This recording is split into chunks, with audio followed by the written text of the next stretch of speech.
Il est vrai qu'un artiste est, par définition, un marginal.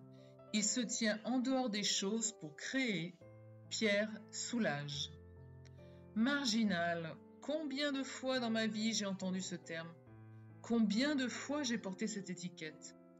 Si suivre l'élan de son cœur, ne pas vouloir obéir à des règles absurdes, ne pas vouloir suivre des dogmes, ne pas être en accord avec un protocole médical parce que vous sentez qu'il ne vous guérira pas, etc., etc., alors oui, je suis marginal.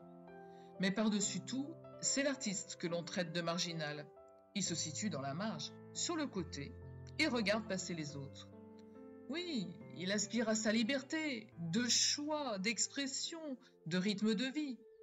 Il souhaite suivre ses aspirations, son intuition.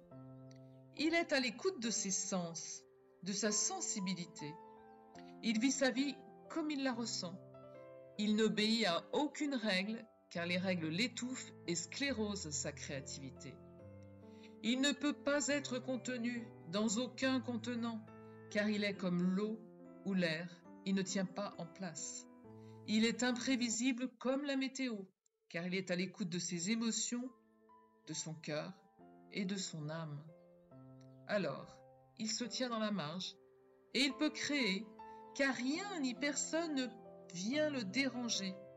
Il est dans une bulle avec son œuvre et ses ressentis, en dehors de toute réalité. Il compose le beau, l'émerveillement. Son rôle sera alors de créer l'émotion des non-marginaux, d'ouvrir leur cœur, de briser une carapace, de faire tomber un masque. Et vous, avez-vous besoin d'un espace, d'une bulle pour créer? Acceptez-vous d'être dérangé au milieu d'une peinture? Avez-vous l'impression de revenir d'un voyage intérieur ou imaginaire lorsque la réalité vous rattrape? Êtes-vous le marginal de Soulages?